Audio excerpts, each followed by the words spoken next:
Article 27 of the Constitution guarantees, of course, equality and freedom from discrimination.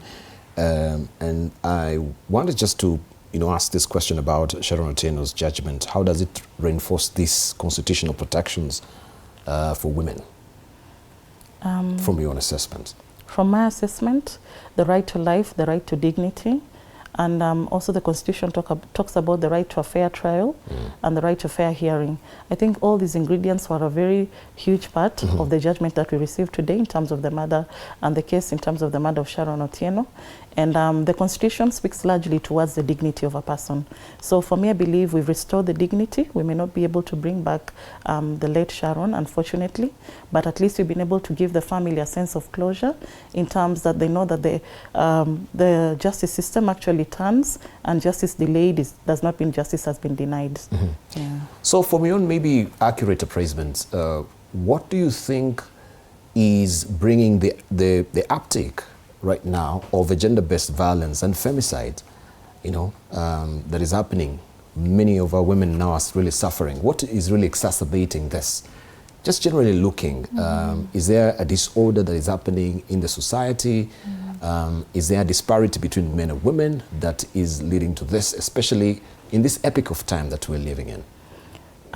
I think at this epoch of time that we're living in, we've normalized gender-based violence. It no longer people are no longer worried about gender-based violence. It happens, it's okay, and we move on, but it is not okay. Because as we speak now, many women are dying, and many women don't report this. Every other day you talk about a woman has been killed, a woman has been murdered, but we take it as though it's a normal occurrence. We look at the cultural norms that we have that support this, the patriarchal system that we have, that also contributes to this.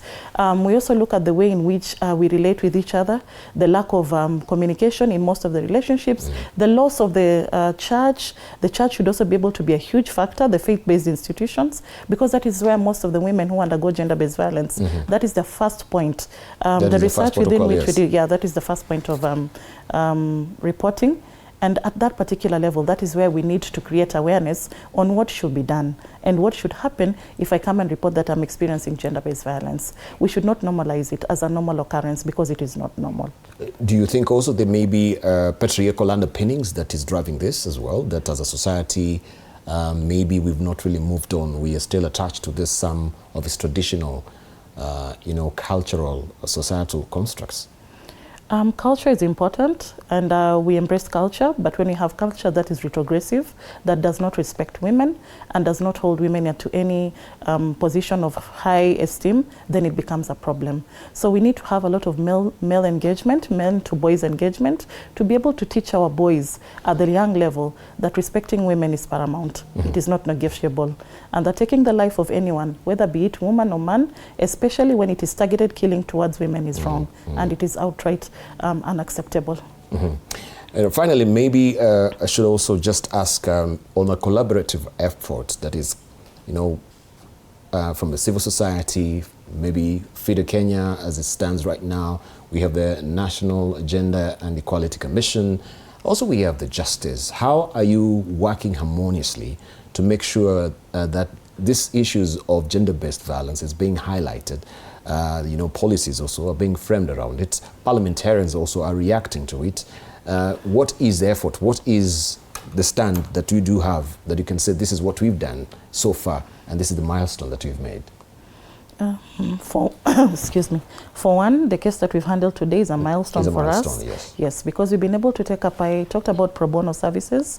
So FIDE is very wide on pro bono services so that no woman feels they're left out because they cannot afford legal fees, they cannot get legal representation, and that access to justice is only for the few who can be able to afford it. So that is part of what we are able to do, creating community awareness, offering free legal aid services, and for us, what else do we do? Institutional strengthening, so that we can be able to have information about gender-based violence, how to stop it, where to go, the referral pathways, how you can be able to be supported if it happens to you. At the police station, what happens, what kind of records do you need to have, what kind of evidence do you need to keep, so that when you have your case presented, you do not lose out because your case does not have the correct evidence for you to get a conviction. All right. Okay, finally, maybe I can just